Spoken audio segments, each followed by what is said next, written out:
Okay. I have no idea if anyone's watching, if anyone's going to watch. I decided to wear my colors today because I don't know how much longer I'll be wearing them. As you saw the graphic posted to this video, you will see that I'm calling this Exotics by Nature. I'm not changing the name, not changing the logo, not freshening up anything. I'm going to turn it off, I think. But I don't necessarily think it's the end. Well, I hope it's not the end for me. I hope that it's the beginning. I would really like to move forward with something new, something fresh, um, something unique. I've waited my whole career for things to change in this business. I'm not sure how well this feed is coming in right now. If anyone wants to comment, I'm not sure I can see you on Facebook because um, I'm broadcasting on Facebook and on YouTube right now.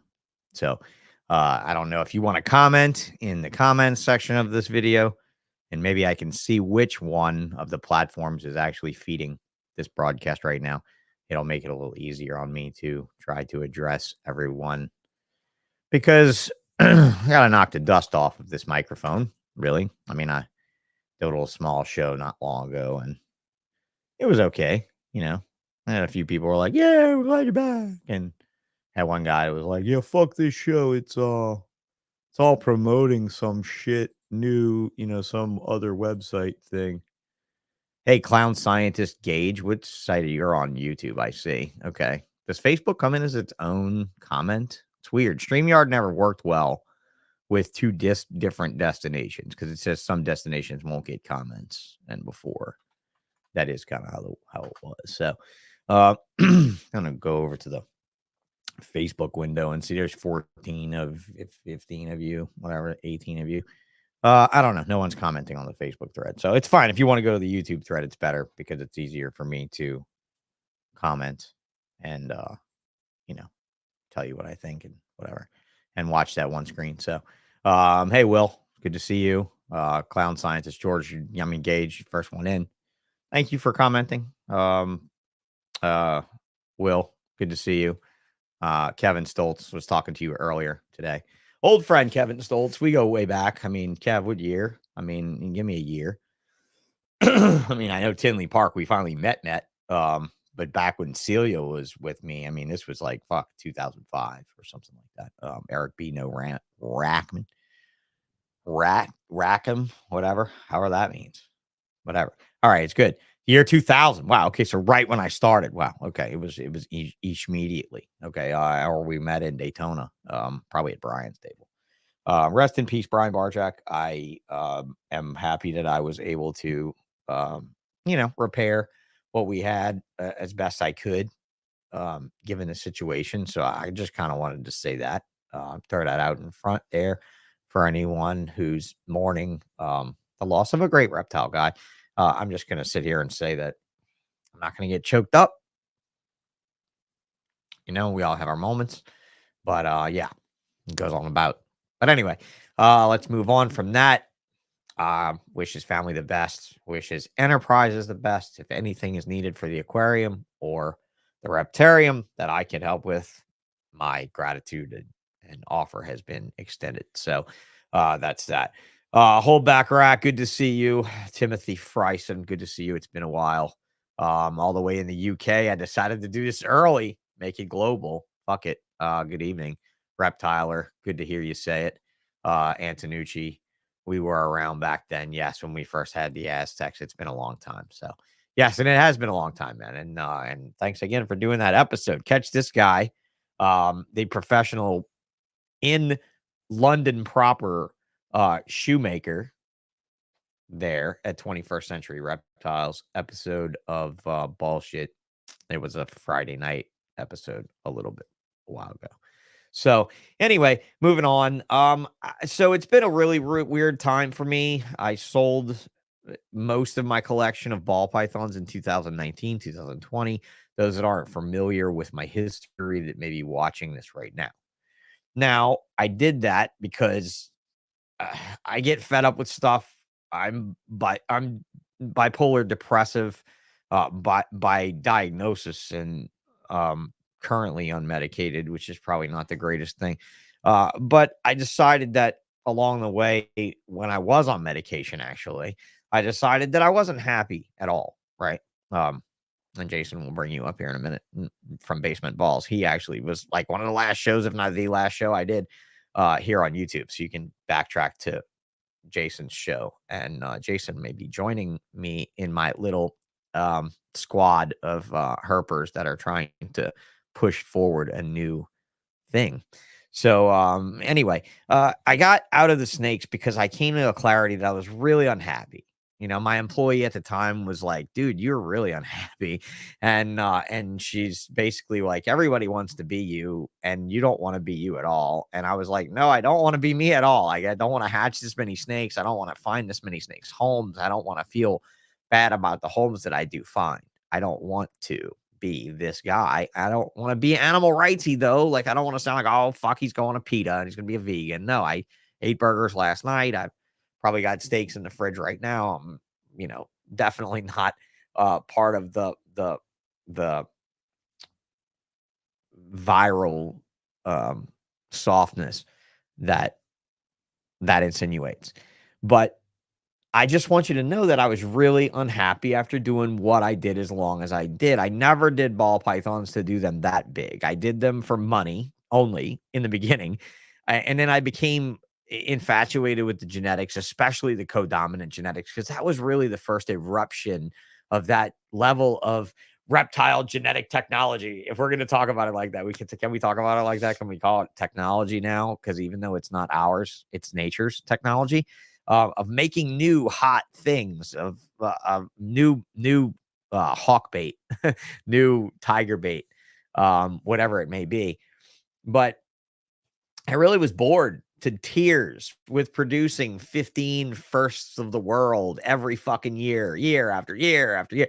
I got so tired of taking pictures of world's first for World of Ball Pythons that there were years when I let like 2 or 3 or 4 different first things go every fucking year to another breeder 2 or 3 years after I did it, because I didn't care to just go in and claim the fame and rub it in every newbie's face, or every fucker that had a dream, or that kid saved his fucking money from working at a car wash or something to breed snakes. Like, I didn't want to crush any more dreams because I just didn't care. I did not fucking care. The animals mattered, right? The animals didn't go sick or unfed or unhealthy or anything like that. The clients were taken care of. Obviously, there are issues that happen along the way in business, and we do the best we can to work those issues out, right?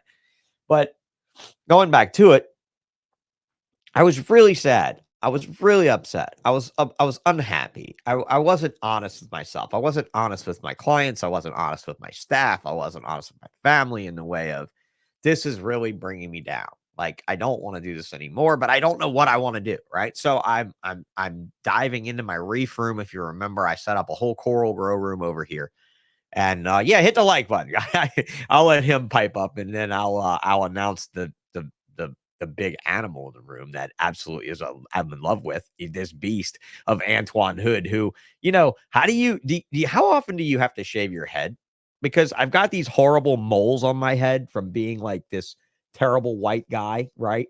You know, but this beautiful man here tends to pull off this shiny head. And how often do you have to shave your head? I'm just curious. But yeah, hit the like, guys, and I'm going to go back to what I was saying. So I was really upset. I was really unhinged over, that I was doing well, but I wasn't caring about how well I was doing. And I started my aquarium room, and I started diving back into coral. And you remember my stories, if you listen to my shows, that I actually did that before I did snakes. It's what got me into snakes. Oh, no way. Yeah, but you're not bald in the middle, right? Are you? Are you totally bald in the center? Or is it totally gone in the middle? I mean, come on, man. Yeah. So anyway.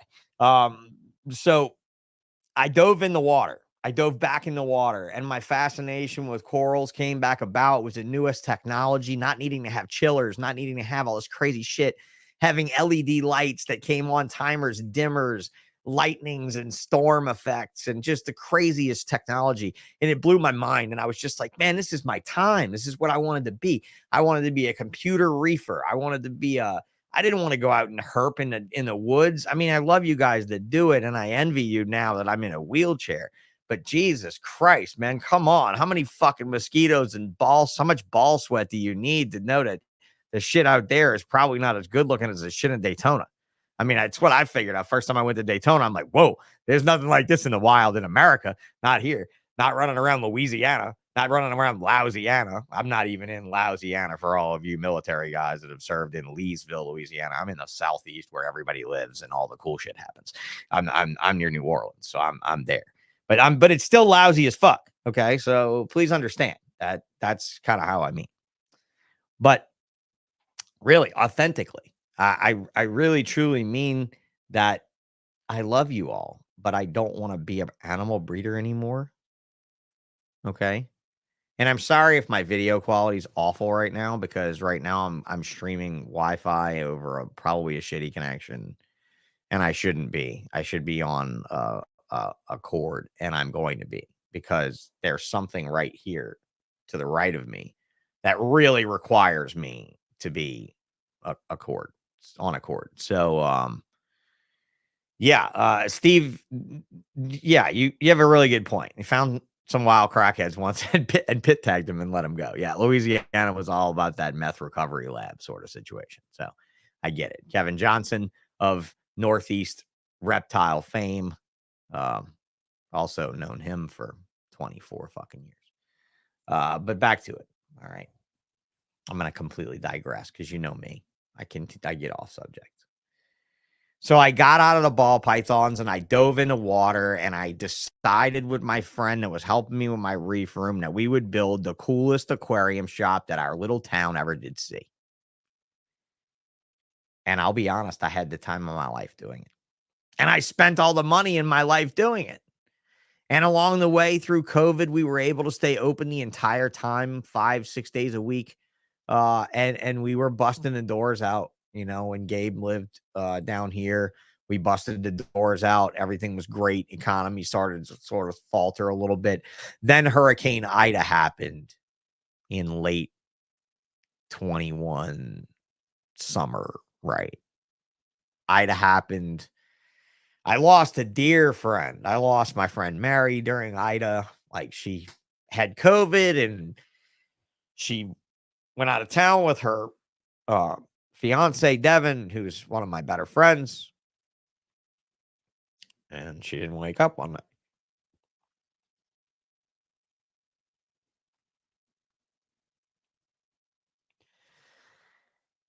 And the same week that Mary died, my shop was destroyed. So yeah, it was tough, and it's been tough. It's going to be tough. Sorry, it's live, right? I can't contain myself unless I take medication, and I don't really want to do that right now. I want to figure this out.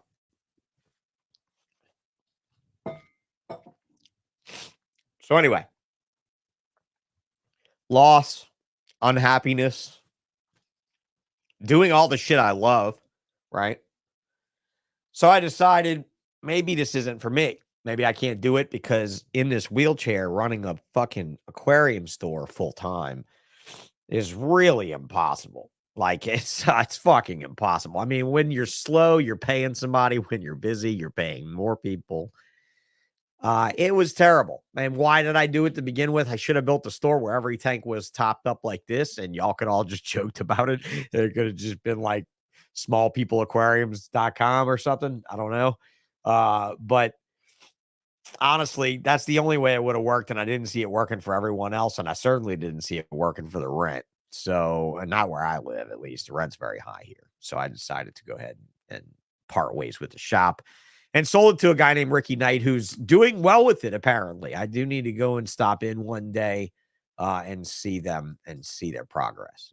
Maybe he watches this, because I know he does follow the Facebook page and stuff like that. So he may very well be watching it now.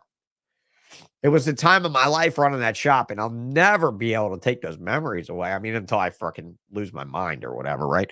And it was really hard losing it.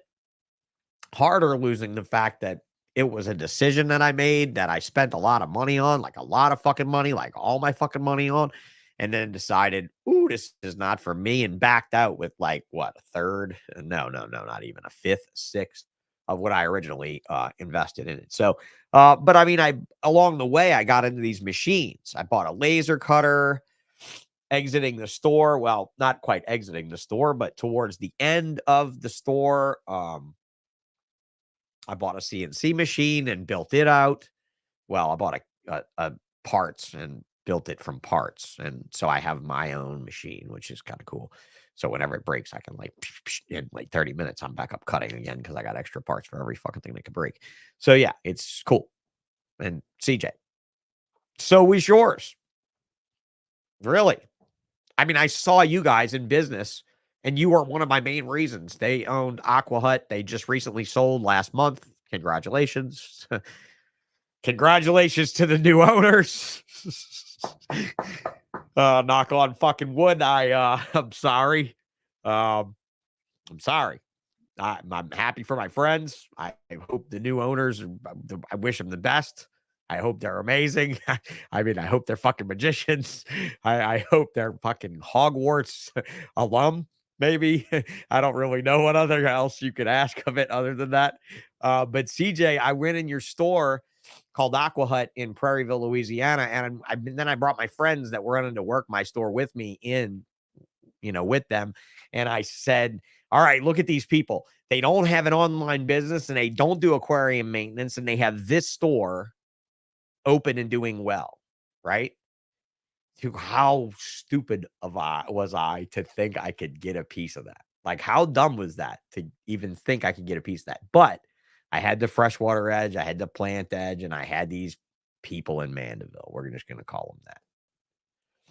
But your store really made a dream for me. I'm glad it was John's dream. I'm glad he lived it. I'm glad you guys are together. You're amazing, amazing family, beautiful kid, good people. So yeah, good memory from them. Very good memory from them. And I was competing with them every fucking day of my lease, and here she is in this podcast. So that's above board right there. I'm all teary-eyed. You guys got to stop making me emotional. All right. So anyway, the store was fun. The store was great. Where's King? Not fucking here, and wasn't in the store either, but that's okay. I didn't expect him to work in the store because he'd just run all the customers off, flirting with all their moms. You know how he is. But yeah, it was a fun time. And I can tell all of you that if you make your life doing something that you love, and then you have a chance to do something that you loved more, you'd really be an idiot not to try it. You really would. You really would be a fool not to try it. So yeah. All right. I'm going to dry the eyes. So that hopefully I can put something to bed with, many people in this world. Okay. Shout outs to you, Samson. Okay. We're good. Me and you're good. Fleming knows King, the flirt. If you've ever met his brother Cal, King's like the nicest guy who never talks to women. Cal's like the stud. So anyway, what else do we do in life? We bred snakes. And I did the fish store thing, which I started with snakes by working in a fish store and all that stuff. What in the world do I do now? So I bought the laser. I bought the router. When I sold the fish store, I panicked and I spent like all the money right away. Like Chris Eaton was like laughing his fucking ass off, man. Fat Man's laughing his dick off because I'm sitting here buying like all this recording shit and all this stuff, and I'm not doing a show, and I'm not using the shit when I bought it. And he's just like, bro, whatever happened to that Sony fucking A7 IV you bought? And I'm like, God, still sitting in the box. I'm not doing shit with it. What's the laser doing? Oh, it's cold. What's the 3D printer doing? Oh, they're cold. What's the router doing? Well, not a whole lot. And then I'm like, what the fuck am I going to do?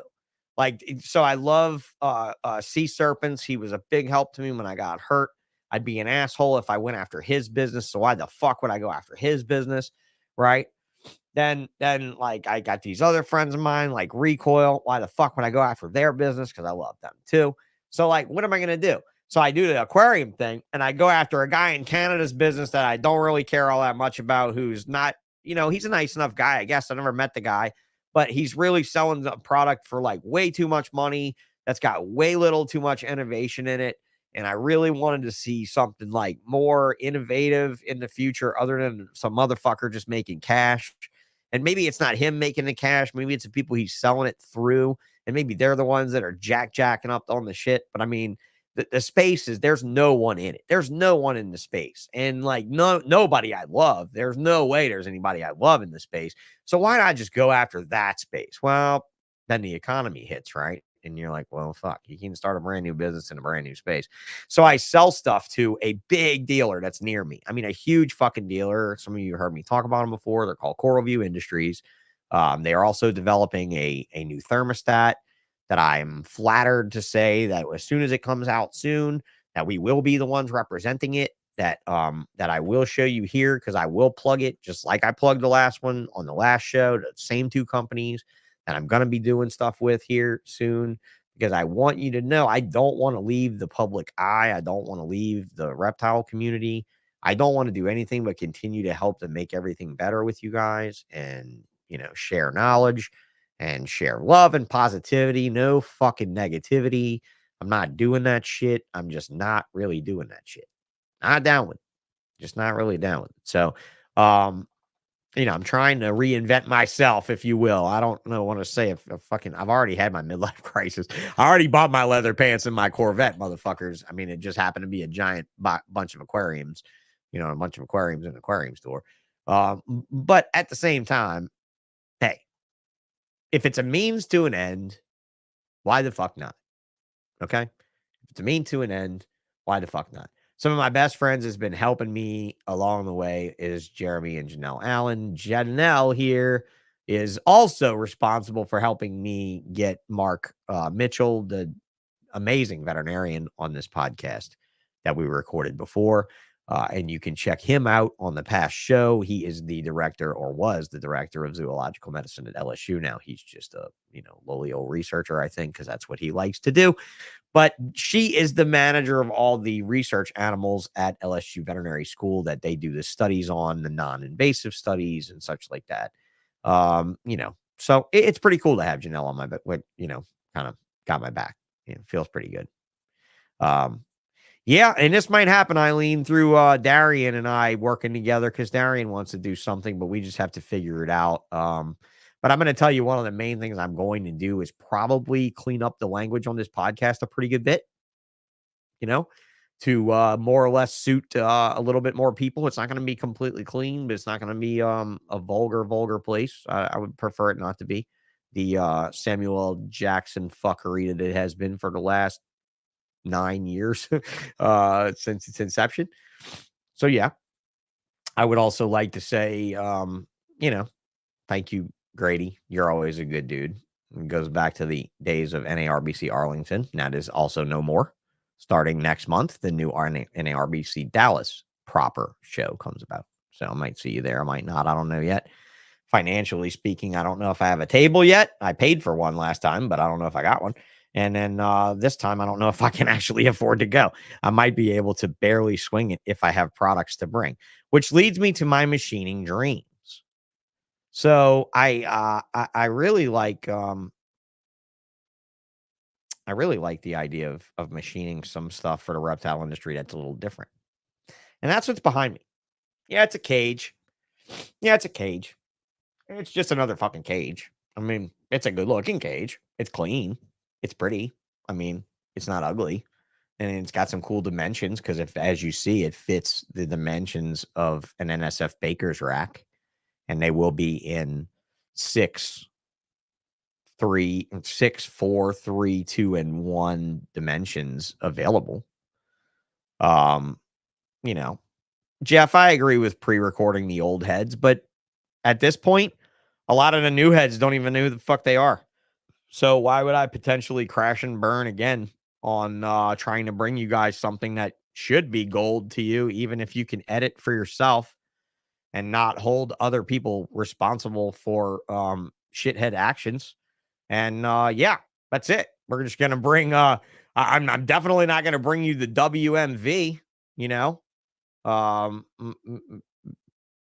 it's definitely not the weapons of mass destruction. I didn't say D, I said V. And if you know what I mean, it's the woke mind virus. I'm not going to bring you the woke mind virus at all. I can be friends with you all. I can love you all, or I can hate you just the fucking same, I guess. But I don't want to be that way. I just don't. Um, so, you know, um, Paul, that's a sad story, bro. I'm sorry to hear that. Does Potter know that side of things? Bob Ashley know that side of things? You might talk to them about that. Seems like something that their heart might open up to. They're pretty decent dudes, especially when it comes to family and kids. Potter's kind of soft inside, so he might even be watching this at some point. So yeah, Potter, if you see that, come on, bro, hook this dude up with a table. Not a free one, but a spot at least. That's just wrong. So yeah, dude. If you can be clean for TV, anyone can be my angel. I don't know, man. You worked for people your whole life. I never had a fucking job since I was 19. I never had a fucking job since I could say the word fuck publicly. I mean, really, let's be honest. It's not like that. So, on with the thing. I think the exotics by nature thing looked cool, and I'm seriously serious about it. Okay. I'm not fucking around. I really mean it. I really do mean it. And I really am going to do it. So, starting this weekend at the Slidell, I'm sorry, the Baton Rouge / Gonzales, Louisiana Herps show, I will be clearing out of everything that I'm not keeping to set up in a studio behind me because I'm no longer doing a green screen show. I'm going to always do now a backgrounded show with stuff behind me with maybe an interview desk or something in one of these rooms. I don't know. I'm going to be doing something different, and it won't just be a green screen show. All right. The next thing, I'm going to bring up the window. Okay. First of all, US Arcs banner, until I'm asked to take it off of my production for some reason, stays up. Okay. The bottom down here, the bullshit podcast stuff and all that, that's all going to stay. The Twitter page right here, okay, that guy right there, follow it. Get on X, follow it. It's blue checked mark for a reason. I paid for it for a reason. Facebook's fuckery and editing of shit and all their bullshit, I can't deal with that. If I'm going to be honest with you and talk to you about what I'm going to talk to you about, you need to use X. You need to figure this shit out. I need to change that to X. But yeah, you change the bird to X. But yeah, figure this shit out. Get on X. You don't need to watch all the political shit if you don't want to, even though it's entertaining, some of it. You don't, but you really need to be on there. Patreon members from before. Okay. If you were my Patreon member before, some of my access to Patreon I lost, some of my access to Patreon I still have. You will be gifted for your contributions. Cups. Look at that one. That was from episode 1 that I made myself, and then Chris went through all of his leg stuff and everything, and I need to make his and send his to him. It's got his logo, my logo, and then the show announcement on the back, like a fight club leader, like a fight night leaderboard sort of thing. I'm going to make some of these for those special shows that mean a lot to me.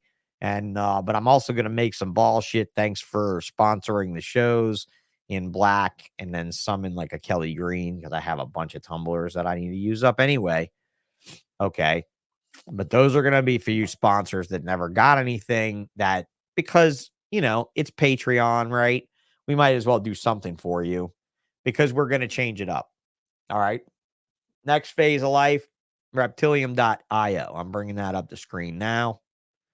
Oh, wrong one. Add to stage. There we go. Reptilium.io. Okay. So this is from Michael Hotzager. Okay. This is the owner of uh, Reptiles Express, Premium Cricket, and now Reptilium.io.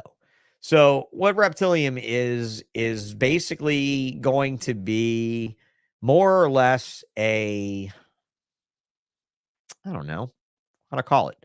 It's Web3, and you're like, what's Web3? That's Kevin Stoltz's thing today. What's Web3? And I said, bro, you got to learn, okay? What you're in right now is called Web2. That's what we call it, at least. You're dealing with like regular multimedia experiences, gaming. Everything's working out for you, except you're not fully immersed in the online environment. You're not fully immersed in the economy of online worlds. You're not fully immersed in the businesses and online worlds, even though you might be fully immersed in Jeff Bezos' ass. But he cashed out $8 billion in the last 2 weeks in Amazon stock. So you might want to keep an eye on that dude and wonder, what does Jeff know that we don't know? But moving on from that, what Jeff does also know that I know is that Web3 is coming because Web2 is dying because technology is growing. And we now have AI. We now have VR becoming a daily thing for a lot of the youth that are video gaming. They're using Oculuses, or I guess three or four of them are using the new Apple headset because they got one for Christmas from their incredibly rich and stupid parents, and didn't get a fucking Oculus Pro. Even though, I'm not a Zuckerberg fan, but I am kind of I'm a Facebook meta fan from a metaverse perspective, which is why I love this project so much. Okay. This project is the only project in the entire reptile space like it. It's the only project that's been in development for 3 years. It's the only project that I have vetted pretty much as fully as I can vet without being actually a part of the team itself. I am not a part of the team. This is not financial advice, nor is it financial, period, at this time. It's really not. It's really built as a reward system for the businesses that are involved in it. Doesn't mean just these businesses. I'm going to go to the rewards section and show you. The main businesses are his 2 businesses, Reptiles Express and Premium Cricket, and then Billy's business of Repticon. Now, I did Repticons most of my career as a snake guy. And most of my career as a snake guy, Repticons were okay. Sometimes they were absolutely phenomenal. Sometimes they were deplorably bad. Business was always okay, but I mean deplorably bad, like a location or like my surrounding vendors weren't all that kosher. And then it got really bad because I think what happened was maybe the staff or the ownership decided that they were going to take it easy for a while, or they were going to enjoy the money they made, or they had family trouble of their own, or maybe honestly, I don't really know. Somebody could have got cancer, again, this is obviously a life-changing thing. Somebody could have broke their back. I'm not sure. It's not my place to say, oh, this place sucked because some people sucked. But I'll tell you now, what they seem to be doing is working towards the next level of reptiles, the next level of reptile shows, maybe having a little bit more care in the vendors that they allow in. I'm not sure about this new movement of vendors, and I'm not here to talk about that new movement of kicking vendors. I'm not here to talk about that. But at the same time, I also like to focus on the fact that Repticon is willing to move forward with a new idea. And that idea is this website. And this website selling tickets for Repticon to be able to onboard you into their system. Now, it's not limited to Repticon, okay? Mickey Myers from Show Me Shows has an NFT in our bank that is due to be released when we decide how many of these NFTs are going to be minted. Hang on, I got an old guy hairy ear itch going on. But yeah, so what you got? It got bad with premium sponsored sellers of reptile species, rodent suppliers. What's that? What's that, Andrew? What do you mean? So you talking about Repticon? Yeah. So anyway, just to say, it's open to you guys, right? Mickey's got an NFT. I'd love to do an NFT of Sean and Lori from Herps of definitely of Brian Potter and Bob Ashley from NERBC and Ramey from the West Coast shows, as well as anyone else that's really involved and respectable enough in the show scene, of course, to be able to use during the whole deal. So basically, what we have here is Reptilium is something I've been working with the dev team and working with the owner to try to make it a little more streamlined, a little bit more easy to use. You guys can go right now to reptilium.io and you should be able to onboard and start and open a wallet from there. I'm going to have Mike on here soon. You don't have to jump on there right now and do it. It's really kind of premature. If you want to go play with it, if you can get into it, go try it. I'm going to be producing a lot more content on it here soon. Whenever we get something, it's almost ready to ship. I mean, it really almost is ready to ship. The website works well. I'll show you basically how we got it. I'd already got my daily reward. Every day you can go and claim a daily reward. And as you claim it every single day, it steps up in value. Now, if you forget and you miss, you got to start all the way back at the beginning and work your way back up through it again. Okay. So, and you do have a wallet connected. The wallet address is listed up here. If nobody in here is a crypto DeFi person, I'm going to explain all this stuff on the podcast again, but I thought I would just show it on Facebook. Again, this is not financial advice because this is not financial. It's really not. It's not going to cost you any money to try to use it in the beginning. If you want to add to it and you want to go over to Atomic Hub or something and buy NFTs that aren't gifted to you and not earn them and buy them with the funds you earn through the system, you can flat out go out there and put probably $50 in an account right now and be like a baller. But I mean, at the same time, you're not going to earn from it. So don't expect a return. This is not a financial program unless you want rewards from the companies listed in the rewards section, which very well may be my next company. Maybe Hurricane Plastics might be listed, Hurricane Customs might be listed there. Or if Exotics by Nature does continue in some other facet other than livestock, then yeah, maybe it's listed there. Or whatever, so on and so forth. Obviously, I don't think you're going to see, a red line list with them or some, I don't think you're going to see that because I don't think a lot of these people are above just putting their differences aside as companies and going together and doing something great. But I don't believe this is a cash grab. I will not be responsible for saying it's not a cash grab because it's not mine. I don't own it. I'm just not even being paid at this point to promote it. This is all just simply a preliminary announcement for anyone that might care. But yeah, this is Reptilium. I'll go back to this before I go run over to Hydros real quick and tell you what's coming down the pipeline there.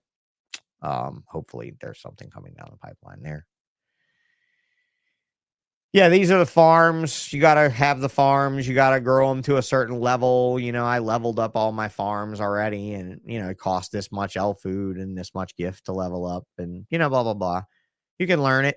It's just like a Farmville of a card game. It's more or less a card game, per se, but digital cards. And then you have to feed the farms. So I'll just hit the produce button, start production. And when you run out of food, you got to go to the feed store and buy food with with the tokens you've earned. I usually buy like thousands and whatever food. But the cool thing is this gift token is what the exchange is basically on the rewards. And like right now I have $38.70 in gift tokens. And in rewards, that would allow me, look, it's $1 per gift. So I could get a $20 gift card to Reptile Express right now, and then have whatever $18.70 left over for another gift card from one of the crickets. I could get crickets. Repticon's not available yet. All right. Something that was done at the last Reptile show, which would have been in Tampa, Repticon this weekend. I wasn't there, but I don't know. Is it up? Okay, it is up. The scavenger hunt model was started and run at its very first show where you QR codes scattered about the show. And whoever found all the QR codes was able to go to the Reptilium table and pick up free bugs or get a shipping voucher or whatever. Right. So, yeah, I guess, Andrew, it's like a Team U mini game. I mean, Team U mini games are basically just using other phone-based games or card-like games that are probably Web3, that are probably tokenized so that Team U can keep track of the earnings, and keep track of the actual economy. So, yeah, it's kind of neat. it's kind of a neat idea, right? And then of course that's your scavenger hunt, all these items, and it told them pretty much where to get the damn things. And I mean, they ran out of time setting up, and they had some printer issues and stuff. So whatever. It was a dry run, but it was an okay run. Okay. The reptile section here on the thing.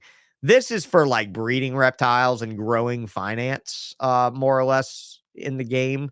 This isn't gonna really breed your reptiles. Like you can't breed an albino to a pied and make an albino pied. I really wish we were there with technology yet, but that would cost probably about 30 million, $40 million to develop that. Because you'd be talking about like a GTA level fucking, what do they call it? AAA game. You'd be talking about major dev. But yeah, I'll go to like feed my reptiles. I gotta feed them. I gotta feed them all this L food. Whatever. Do I not have enough to feed them? I don't know. It says successfully fed. Maybe I did have enough. Yeah, I did. Look at that. Breeding them is various. Like you got to have 3 common bearded dragons to make 2 uncommon bearded dragons, and then once you make 2 uncommon bearded dragons, you can come down and you can make 2 rare bearded dragons from 3 uncommon bearded dragons. So, once you get into like putting them together and breeding them and doing all that stuff, you get all these levels: common, uncommon, rare, very rare, paradox, world's firsts. So like here, uncommon, I have 2 ball pythons that are level 3. I'm just waiting for a 3rd ball python to be a level 3, and then I can make more of them. Ball pythons that are this level are the rare ones. Now I got a bunch of rare crested geckos beard. I bred all these through like several levels of doing it and all that. And there's a leaderboard to let you know how well you're doing. I haven't been playing the last few days very much. Actually, the last couple of weeks very much. I've been really busy, but here I am, number 9 on the leaderboard in that spot. But yeah, that's your leaderboard there, and so yeah, it's kind of neat. It's fun. And then when you go to the market, you've got all this NFT stuff, all that great shit. I don't know what's taking so damn long here. Probably just me broadcasting, but here's some NFTs in the marketplace. I did load this up for anyone that may be savvy and in this game early. Yes, it is basically me saying this is a cash grab, I guess, but I did put this up for sale. The Sean Bradley Bullshit podcast NFT. So there's not very many of these. I think I was given like 7 of them or something, 6 of them in total or whatever. And I put one up for sale for 1,300 wax, which is probably like, I don't know, $85. Let's see. Wax.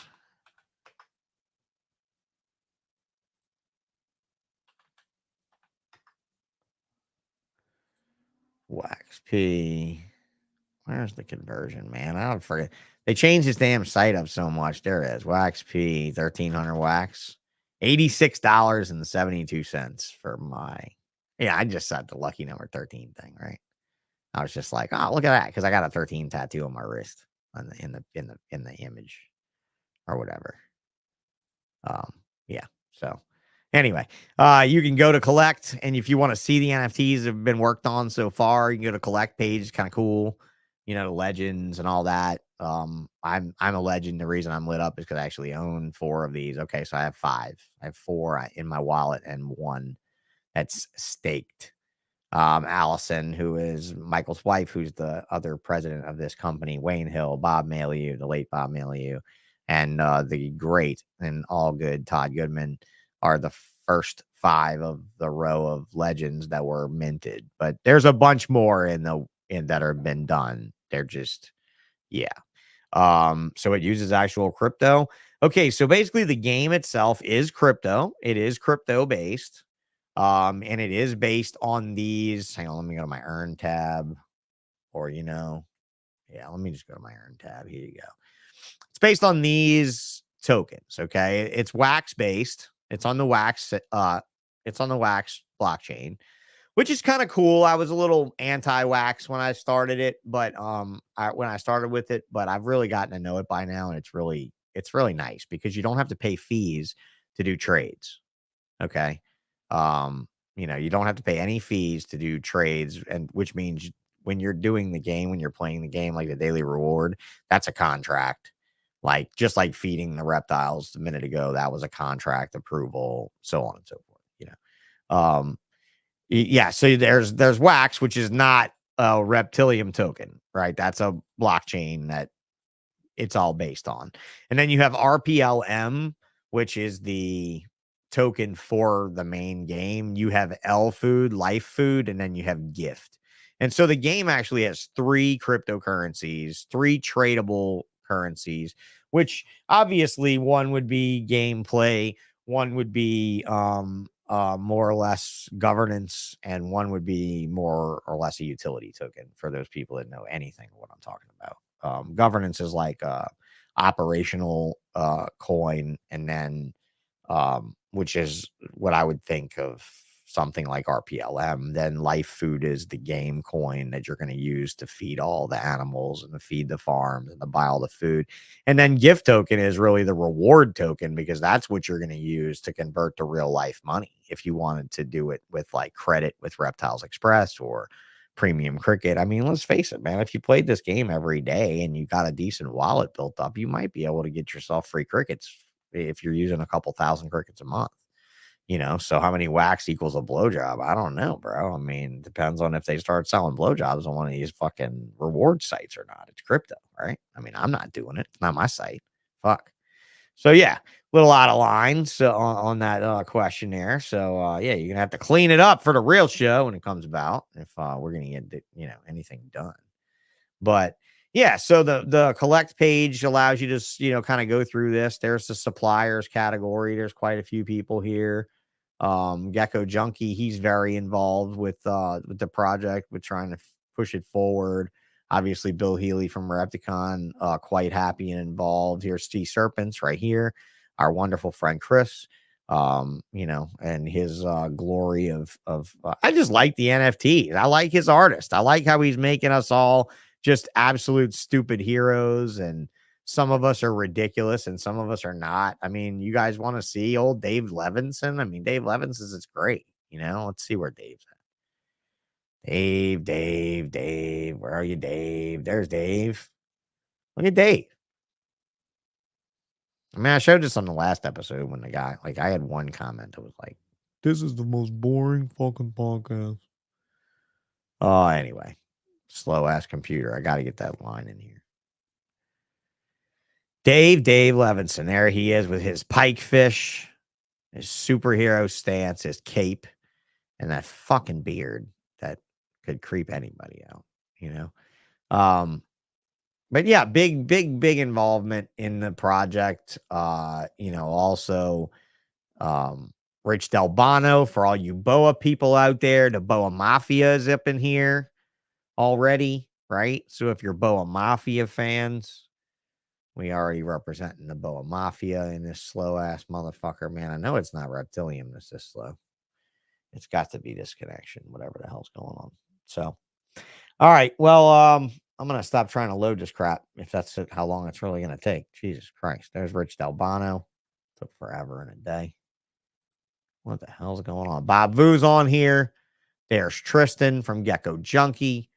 Brian Schmidt from Guardians of the Gex, if you know him. Florida Regal Jumpers, if you're looking for spider shit. There's quite a bit of gecko people. Wards, stuff, people and stuff, and then events. This is what's kind of cool. When you go to a Repticon now and you buy your admission tickets, it loads it right into your shit. Like it loads you right into the program. Like you're loaded right into Reptilium. It populates a wallet for you. You will have NFTs like this of the shows you attended. Like had I gone to Tampa this weekend, this would be lit up. I didn't go here. I didn't go here, but I got them as part of an airdrop. What's an airdrop? Well, an airdrop is what we're going to be doing on the Bullshit podcast as we feature Reptilium. We're going to have you guys setting up wallet addresses, and we're going to be rando giving away shit to people that watch the show. And then this time around, we're not going to just do a Patreon. I promise maybe we might do something for you one day, and we're not doing anything. No. We're going to have a Discord group where we got people like this guy right here who asked, does it actual crypto? This fella who was on Bullshit last time is going to help me run the Bullshit Discord group called the Shithole, by the way. I will be posting links, and you will be granted some early access, barring the fact that once I release the shit, that you'll have to get a special NFT from reptilium.com or .io to be able to access the Bullshit Shithole backstage. That's it. I mean, I'm going to have people there keeping it going, talking to you, representing themselves, letting you represent yourself in my space, because I don't have a dog in this hunt anymore. And I also want to teach you guys how to trade. Not how to trade like day trade and stuff. That's gambling. That's a bad idea. I want to show you guys how I trade.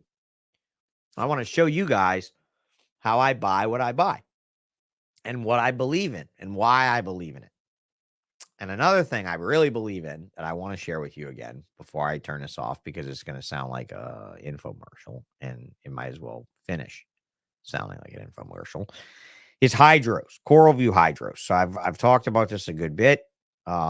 Working on a reptile product right now to be able to move into the space with a very open frame set of, thinking on the control standpoint. So if you see this controller right here with 8 outlets, I want you to imagine that this 8 outlet thing only has 4 outlets and has a few more of these funny ports in the middle, like this blue, this blue thing.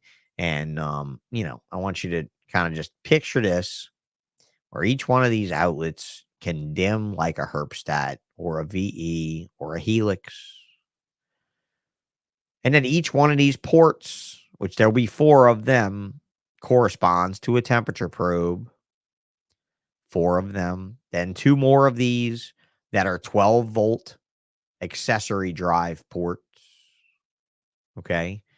And then 2 of these like this that are called command bus ports. And all of this is for you to wire the stuff in. Now, these outlets for your thermostat wires, for your accessories like alarms, like smoke alarms, carbon monoxide and dioxide alarms, got all that. Leak sensors, leak alarms, water sensors, level sensors for your rodent water containers. What the fuck else? Drive pumps like Mist King pumps if you're using misting pumps for your terrariums, hygrometer sensors for your humidity, temperature sensors that are both probes like you're used to in the reptile field, and magnetic ones also for your glass terrariums where you don't want to just have a big ugly probe hanging in. You can just kind of magnetize on the outside and get a reading that way. Quite a few things that are pretty cool, that I really think that you guys are going to like. And the fact is that we're currently, the company's currently building these things and selling them to aquarium people all over the world. And they are amazing because look at these boxes. The cool thing about all of this electronics is that every single one of these units is built from the circuit board up just 20 minutes away from here, from my place. I met the guy the other day who you guys would love. I told him, I said, I'm going to interview you with the reptile guys. The dude that solders all the boards together after they come out of the SMT placer and everything, after the circuits are all placed upstairs on the boards. Because, like I said, this company doesn't buy the shit from China. They make it upstairs. It's pretty dope. And they can change on a dime, and we can innovate on a dime. And if something doesn't work right, can change it in a heartbeat and not have a whole container of the shit to get rid of. It's fantastic. It's amazing. So back to it. The guy that solders all this stuff together is like a biker who rides his Harley there every day or whatever. And he's old school, motherfucker. Like, he looks like an old school reptile guy. He reminds me of old school reptile guys. But he's been working doing semiconductors, soldering, making cables and shit for decades. The guy is an absolute pro. He actually has, I think he told me 3 cables on the space lab that he's done. So the guy that's going to be soldering all your connections together in your future reptile controller, which is called Gator, by the way, will really be working towards being in outer space with his shit. Like his shit passed muster to go on Space Lab. So you know this dude knows what soldering looks like. And so I asked him what he thought of this product and how it was built and everything. And he said, "Man, it's really impressive what they've accomplished here." And you know what? I'm impressed myself. I really love this stuff. You see these little boxes or little add-ons, and you see these same blue ports. You'll be able to connect a wire just from one of these ports to another port, to another port, to another port. And each one of these devices has its own little brain in it and its own set of functions. But you can loop them together as a collective. And if any sort of the brain falls apart or stops working, then whatever can be picked up by the other piece will be picked up by the other piece. Really kind of neat stuff. And I think I want to tell you guys too, my friend David, who owns this company, Coral View, he and I have been friends for the better part of 20 years since he started this company. He probably started this company about 2 years after I started EBN.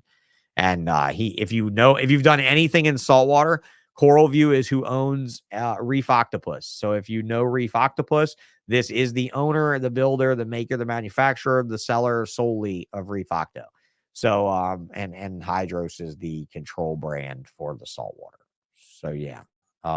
I think it's great. I'm looking forward to it. I think Gator's going to be fabulous. And to be able to add these devices, and if you want sensors, you can add a sensor box. If you want something else, you can add something else on. It's just so cool. And I think it's for everybody that has a terrarium or a reptile. So yeah, so I'm about to wrap it up because I've definitely lost the bulk of my audience there.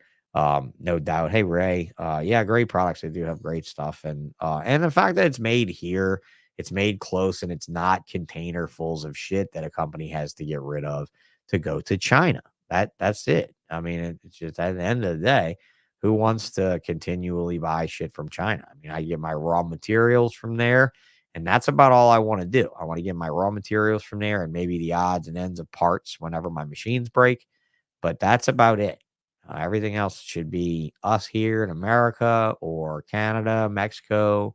We should at least support the countries that are closest to us first. Um, yeah, that's my point of view there. So, okay, come see me this weekend at the Slidell Reptile Expo for the last of Exotics by Nature shit. I truly hope that it's a good weekend and that we don't have bad weather or bad turnout or anything like that. And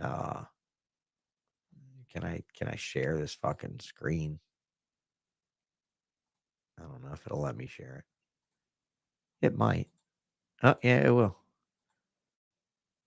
There you go. Exotics by Nature. Thank you for an amazing 24 years. Comes time for bigger and better things. I love you all and thank you for everything. And I do mean that. In the meantime, check out reptilium.com. .io. Gee, I gotta get off this .com kick, right? Check out reptilium.io. Check out of course, check out USARC. This weekend in Louisiana, Phil Goss himself is coming to grace us with his presence because Louisiana is facing a fight and we need to be talking about it too. Another reason why I want to bring the podcast back is just that it's really time to make a difference, make a change in things, to see if I can maybe help some people out there grasp a new skill, maybe understand a new thing, understand maybe what is a new marketplace that I do believe of what we're a part of, here. If you're gonna intend to survive to the next level of humanity, mind you, you really need to pay attention to some of this stuff. And some of this stuff has eluded you thus far because either you haven't understood it or you haven't believed in it or no one's taken their time to explain it to you. Well, I had the same problem 2 years ago. No one would explain this to me. I asked this guy in my fish store repeatedly to help me understand what it was that I was missing, what I didn't understand about crypto and about the market in general and about charting and about all those things that no one really tells you. And that, like, what the fuck do we think? Like, how are we going to learn unless we try, you know? And in a market like this, like, who in the world can try without like falling on their face, and losing a lot of money, right? Losing a lot of money. And so, like, I show you this chart. This is the Bitcoin chart from just the 13th of June, 2020 until now. And you got to realize that this is the height of COVID and free money and people locked away in home, bored to tears. This was the dip in the summer of the first after COVID when people could get out and do a little bit and stuff. And so there was a little bit of a recession in it. And then the second wave of money from COVID came and ran this motherfucker up to $69,000, to almost the tipping point of 70 grand. And then watch it just fall, fall, fall, fall, fall. And we're talking about a measured move of 78%. 78%. 78% down. How do you expect anyone to feel good about that market? Even if you are Jim Cramer, I see this as a very bad decline. However, that decline was met by so far a 261% move to the upside. So, how do you ignore that figure, that amazing figure there of Jesus, man? I mean, so that's it. Like, I want to explain to you, how do you buy stuff that you want to buy? How do I buy stuff that I want to buy? Okay. I'm not going to tell you what to buy. I'm going to tell you what I'm buying. I'm not going to tell you, I'll tell you where I get it. I'll tell you how I get it, you know, and I'll definitely tell you how to do stuff on these charts, like how to find those resistance points, how to look at that, $61,000 range right there where you've got massive resistance sitting at like 61K in that neighborhood, right about there. You got massive resistance. All my charts just showed up when I clicked that button, by the way. And then you've got another bit of massive resistance at the top of the scale because it's never been higher. So of course, man, everybody's going to sell when it hits 60, 69.6. Everybody's going to sell when it hits this fucking level. Of course they are. But how do I read these charts? How do you read these dots? How do you read these lines? What does all this mean? How do I really decide when I'm going to buy something? How do I decide when I'm going to sell something? That's the real hard part. Deciding when to buy something is actually remarkably easy. Deciding when to sell something gets remarkably hard. So let's journey together. Let's, you guys that are still watching, if you're down and you're into it and you want to learn and you want to learn with me, you want to learn from somebody that's not shilling you shit. I'm not getting paid a dividend off of anything. I may share some exchange links with you that if you deposit on my links, it'll help me with fees because you're going to be flushing the money away anyway. So why don't I get a piece of it for helping you out? That I don't mind doing, but it's going to be stuff like that. It'll be and then also we're going to look at regular stocks too. We're not just going to look at crypto. For a good friend of mine, Galen Clark, who operates a company called Polar Rodents. I guess it's Polar Rodents, not Polar Mice. Polar Rodents is a savvy as fuck trader in the whole entire market, from forex to everything else. And yeah, there's all that. See you, Ray. Thanks for coming by. Um, yep. So yeah, it's I hope you're right, Corbin. I hope it is big things to come. Maybe, maybe it's not. Kevin likes it. I'm glad he likes it. Jason likes it. He's willing to help me with the Discord group.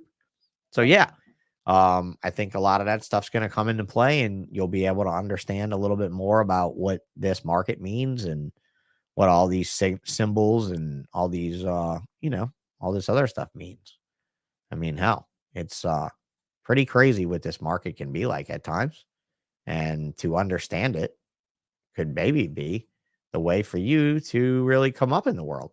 Because hey, look, I've had a lot of people tell me a lot of things, and I've seen a lot of money made in crypto.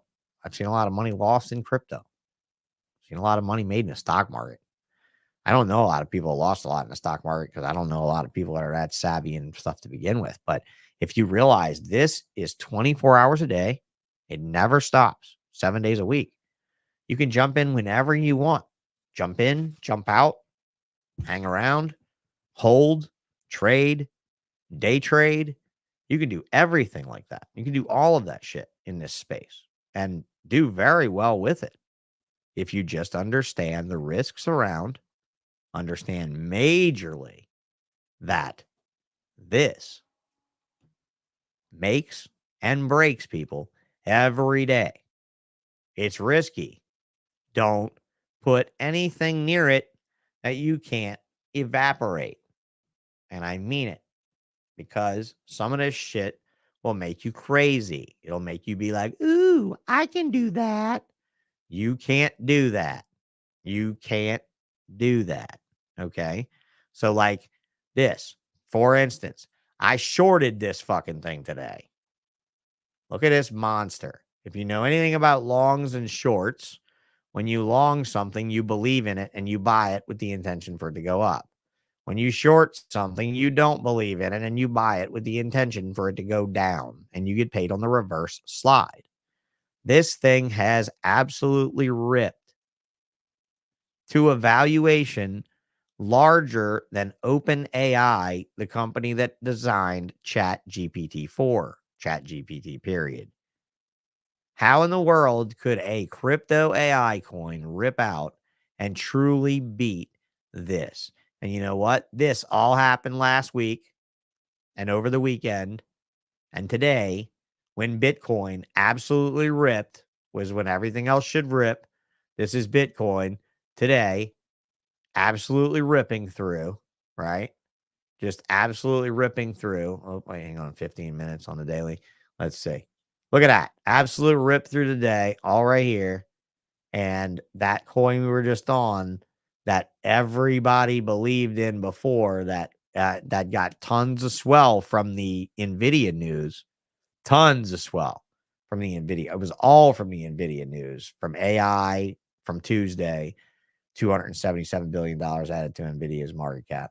All of it just flew this coin, flew wild. I mean, not Bitcoin, but wild. And if we look at wild on the 15-minute today, look at that same time period when Bitcoin ripped, wild fell apart. Wild started to fall apart. I mean, at least it's starting to catch a little bit of support right here, though. I'm in a short on this, and I'm short way down to here. And I'm going to explain all these lines to you guys. I'm going to explain this cool scale we call the Fibonacci. And the Fibonacci is your friend. We go to the 4 hours. See this dotted line right here? That's this guy. We run one of these numbers from the bottom of that all the way up to the top, and it gives us all these cool lines, and we just wait until it gets down here and we sell it right here. Right in the middle of this green somewhere. We sell it somewhere in there. And I bet you it gets right down. I bet it just goes unless they come up with some cool news, and then it might fly off and I might lose.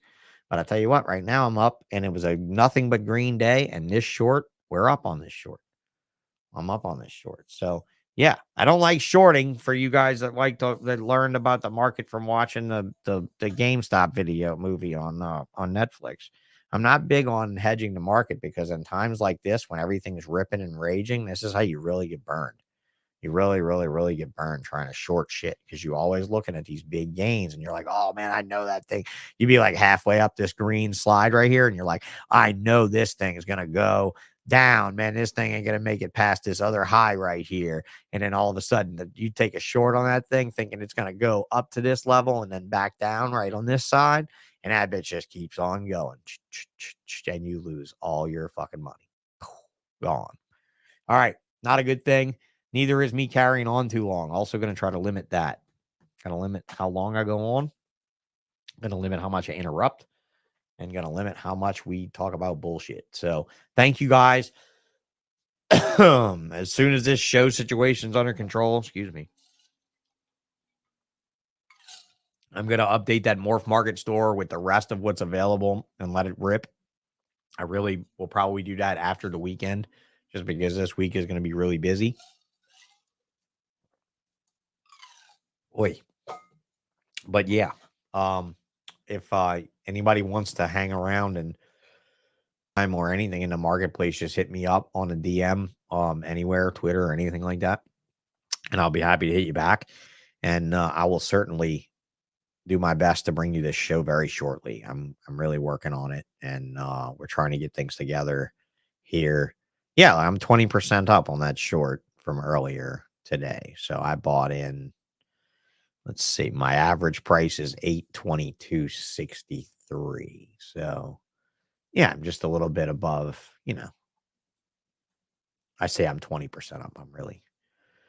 I'm really only 4% up because that's leverage trading. I'm leverage, but yeah, 822.63. So yeah, I bought right about there, and it's teetering slightly below at that dotted red line. If you can make it out on my screen.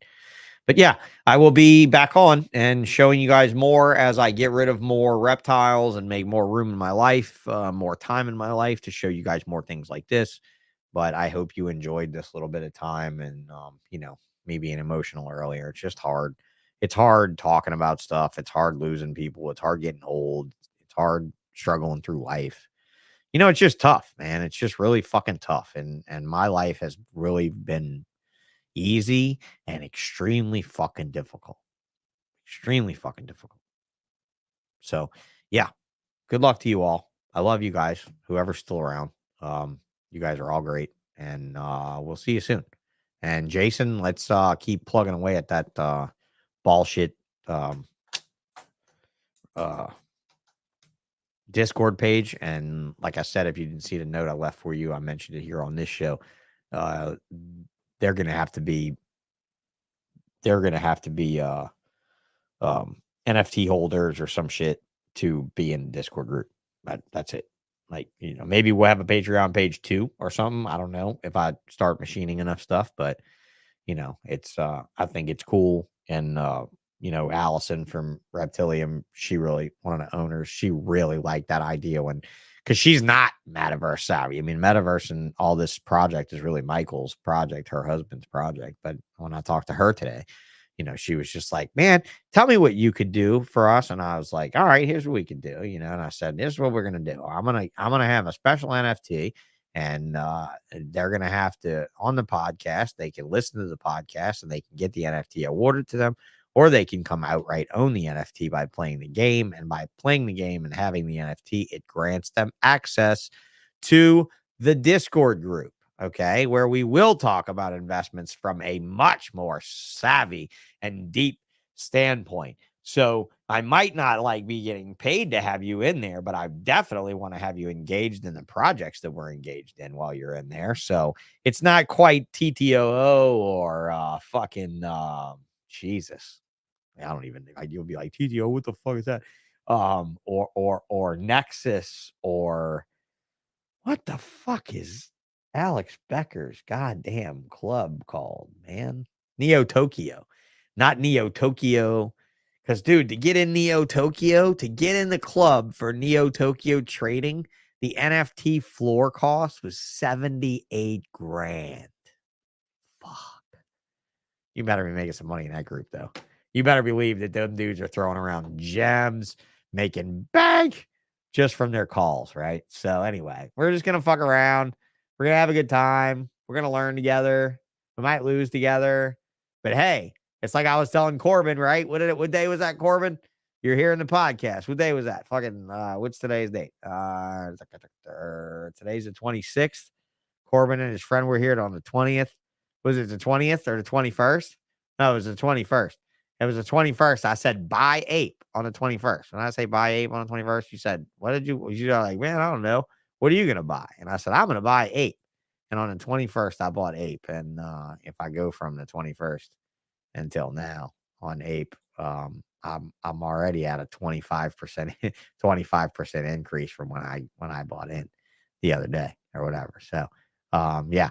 Yeah, we already seen a 25% increase. So I'm not an idiot. I'm not savvy in the stock market though. So don't be calling me like some gangster or trader or whatnot. I'm not. And Andrew Sandler, if you watch this, um, I'm real sorry. Don't get mad at me. Don't defriend me, unfriend me. I'm not trying to gloat about gains. I'm just trying to help people out. He got mad at me last cycle. He's a billionaire. He's a billionaire with a fucking $2 million fish tank or some shit, $5 million fish tank. So I don't want him getting mad. He'll shut our coins down. One of my friends is like, you better not piss Andrew off. He can tank your coin. And I'm like, oh, that's true. He is a billionaire. I don't want to do that. Bad idea to piss off a billionaire when you're fucking citing what you're about the shit coins you're buying. Billionaire comes in, he goes, it fucking wipes your ass out and then jacks the price afterwards. So you're completely smoked out, and then he makes all the money back. It's not cool. Not cool. Not cool. Not cool. Because remember, crypto can be manipulated very easily.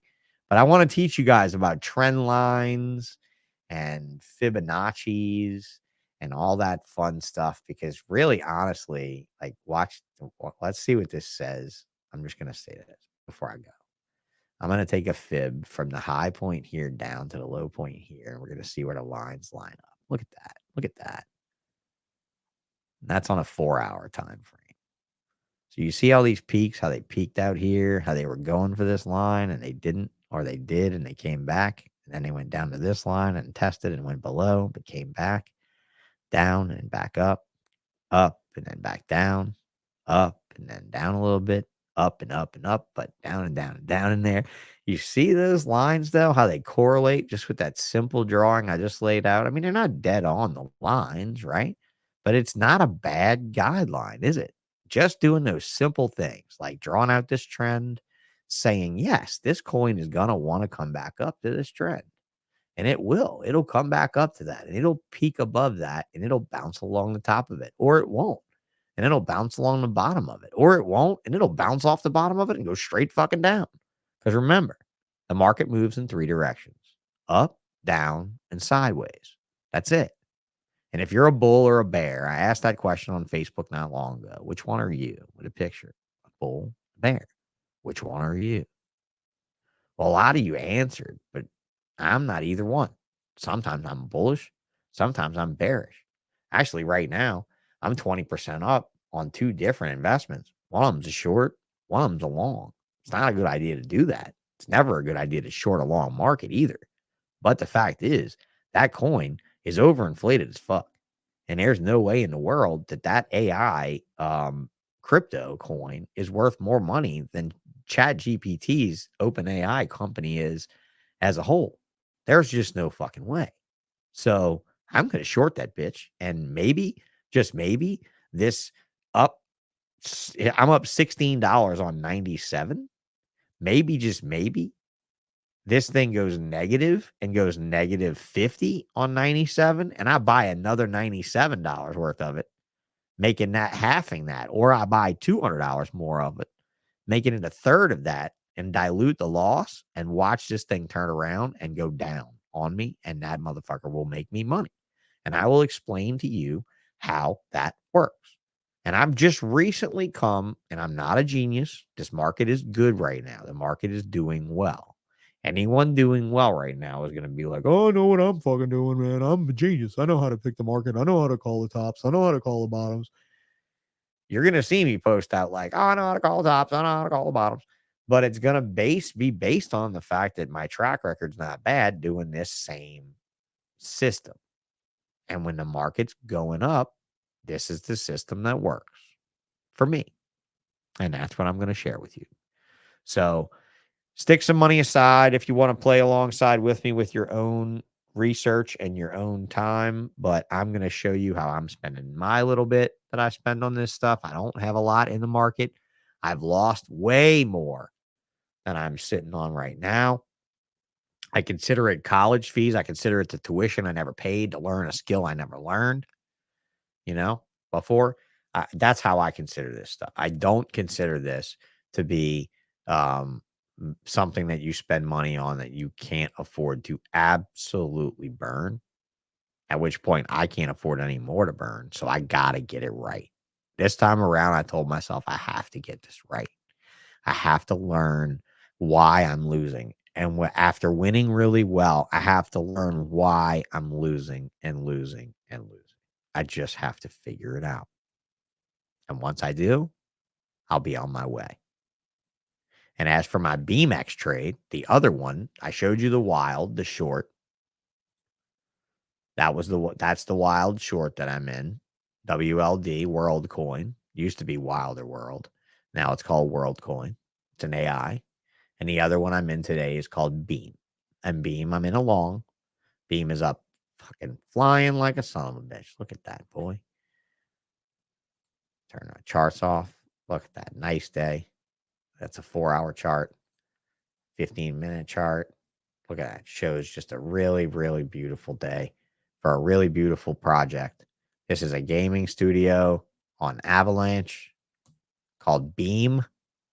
It goes by Beam X on a few exchanges. And let's see. Today we've seen a 13.4% increase. Fabulous. Absolutely great day. Beautiful day. Beam and I have been up and down the block. Last night, I closed a Beam trade in the middle of this downwards candle. As it started to go down, I had a break even stop loss here at wasn't quite break even. It was 5% over. So I made like $20 to pay for fees. As soon as I got to the bottom of this candle, I bought it again. I rode it to the top of this candle. I sold it here. I bought it again down halfway through these candles here. And I'm still sitting on half of it. I just sold half of it at the top of this green candle here. And I'm still sitting on the other half of it here. So yeah, I've got some stuff. I've got some shit. Yeah, bears, tops, and bottoms. It sounds a little bit colorful. You're right, Andrew. You're right. You're absolutely right. It's very colorful. We like it. We have pride in this too. Pride in this too. So let's have pride in coming up together and learning a new thing together. And if you know something I don't know and you want to be on this fucking show, where's King Cardano? I'm going to roll back in your comments. I'm sorry I didn't pull you up at the time. I don't think. It's using Versus ID technology for login. Yeah. So yeah. King Cardano's got his whole Cardano thing running. Cardano ran today. I don't know. Look, I don't even have them on my chart, bro. I don't even have Cardano on here at all. ADA USDT.P. I'm always a perpetual on ADA because it don't make money fast enough for me to not be.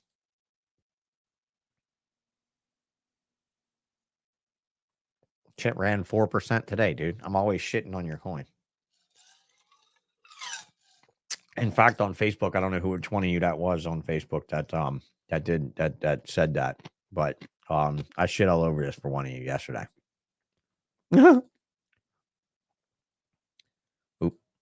Yeah, I shit all over this for one of you yesterday. And it's fucking like what 8% move, 8.6% move today. So yeah, it's 4% up on the 24 hours right now, but it moved 8.6% today. So yeah, I mean, shit on me. Everything moved today when Bitcoin did what it did.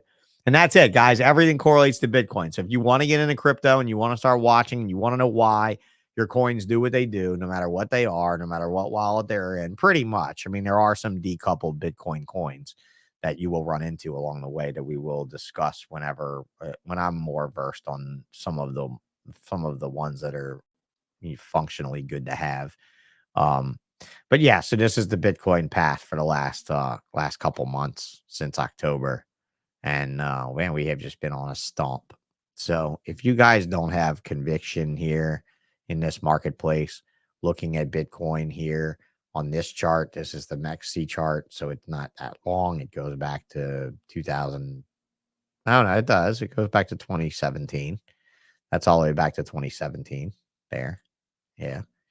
Um, seriously, have conviction in this market, man. I mean, we're almost getting there. Almost getting there to a new all-time high in something that everyone said was fucking nothing. In something that I wish I would have got when I first heard it. Something that guys like Sean Gray have a few of. And some other guys in the industry have done very well with on the last cycle. Some guys you know, some ball python guys you worship and love, who just absolutely fucking smashed it. You know? But yeah, let's learn together. All right, guys. If you have any questions or if you want me to get anything specific down to anything brass tacks, then give me a shout, okay? I'll talk to you soon. All right. Bye.